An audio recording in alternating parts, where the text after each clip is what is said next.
The whole process is like a manifestation of a mega human body to make contact with a larger cosmic body. Geometrically, a perfect manifestation of how the cosmos or the macrocosm and the microcosm can meet. They created an instrument in the form of a city. सहस्रादि संवत्सरा पूर्वं नरज्ञान उद्धारणाय समर्पितम् आदियोगिराज्यं सप्तर्षिभ्यो बोधितम् अतिश्रेष्ठम् इदं विशालं विज्ञानम् आदियोगिनं प्रणमाम्यहम्। Sadhguru, one has heard so much about this city. Since time immemorial, people have talked about the significance of Varanasi. What is so special about this city? Also, one hears about the design of this city. There were some Yantras and there was some thought process behind the city. Can you please elaborate on how this city was created and what is the significance of it?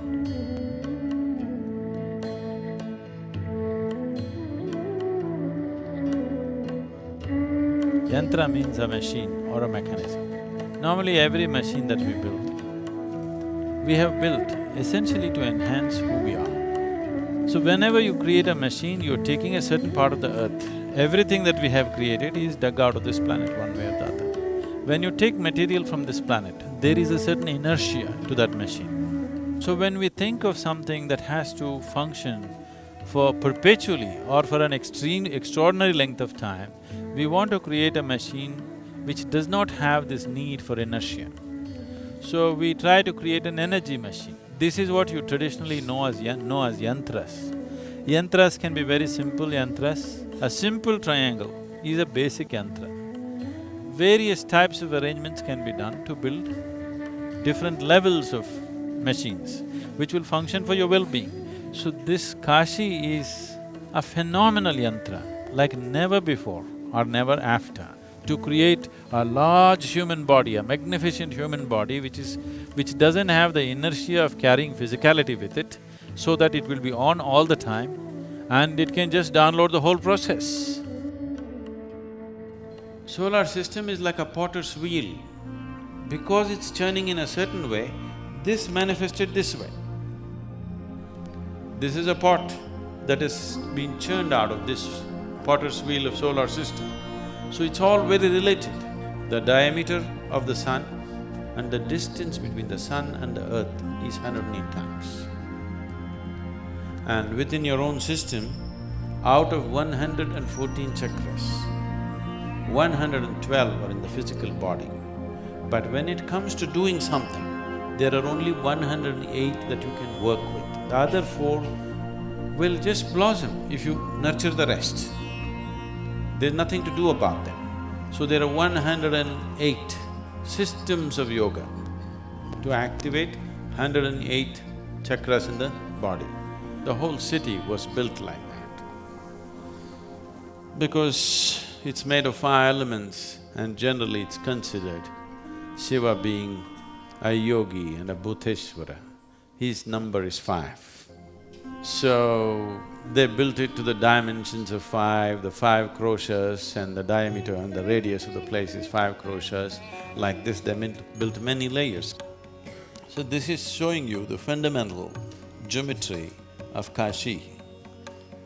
So, at the edge of the Ganga is where it begins, and these circles describe the parikrama, the outermost parikrama, totally measuring to 168 miles.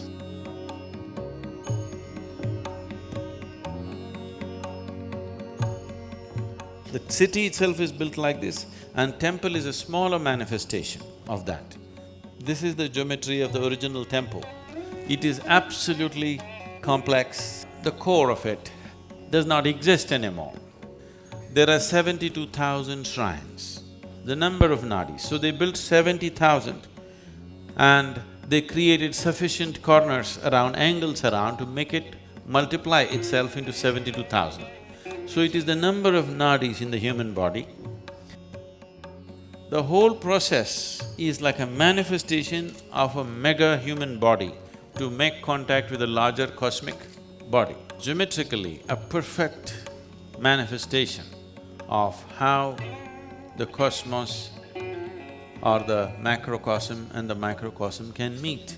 They created an instrument in the form of a city. To create a tower of light, to create a connection with the cosmic manifestation, and here we are, the microcosm, to connect these two things, they created 468 temples. They're shrines. The basic temples are 54 for Shiva, 54 for Shakti or Devi. This is because in the human body itself, we see that one half is Pingala, other is Ida, this is masculine, this is feminine. This is why Shiva being represented as half Ardhanarishwar, half female body and half male body.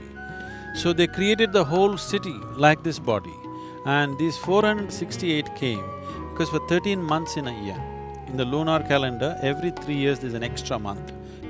13 months and 9 planets into 4 directions or 4 fundamental elements. 5 elements are there, we don't do much about Akash. Your physical body is seen as 72% water, 12% earth, 6% air, 4% fire, another 6% is space. So if you have mastery over this, all yogic system comes from an essential science called Bhuta Shuddhi. That means mastering or cleansing the elements within you. If you take certain mastery over your elements, suddenly you will see wonderful things will happen to you. I can show you thousands of people who walked out of their physical ailments simply because they do some simple Bhuta Shuddhi process. So based on that, they created this. Whatever we saw as Sapta Rishi Puja, in tandem, in 468 temples, these things would be happening. And it would create such a phenomenal energy that everybody was longing to be in this place. And if you're born in India, your only dream is to go to Kashi. And it not only became a spiritual center, this was a center for music, arts, craft, and a commercial center and an educational center. The greatest minds in this country came from this place. Albert Einstein said, the Western sciences, the modern science couldn't take a single step without the basis of Indian mathematics. And that mathematic came from this place. The basis for that mathematic is here. And these things, the yantra, the way they created the city is so meticulous. Geometrically, mathematically, it's so perfect, so absolutely perfect, that everybody wanted to be here because it created such a phenomena around itself.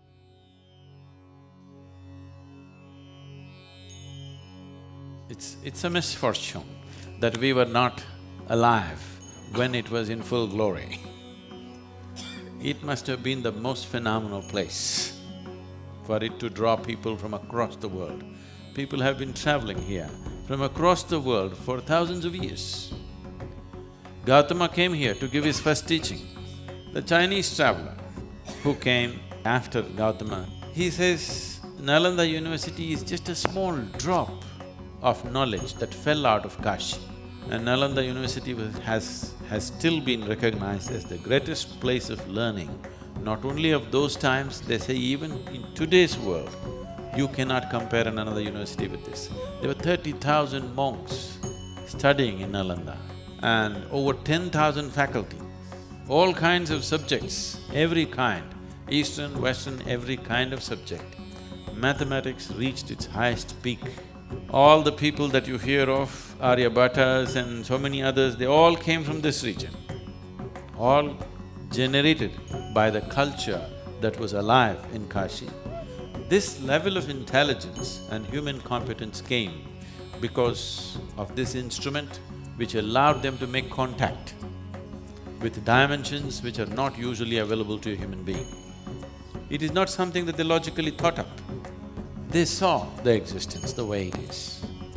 By seeing the nature of the creation, human intelligence matured in ways that nobody had ever imagined possible. Even today, it's in common language, but they may not know what's behind this. They say Kashi is not on the ground, it is on Shiva's Trishul up there. Because they created a physical structure which in turn generated an energy structure. And the energy structure is not on the ground, it is above. So because of this, they said, Kashi is not on the earth, it is above the earth. So it's because of that this whole tradition came up. If you go to Kashi, that is it.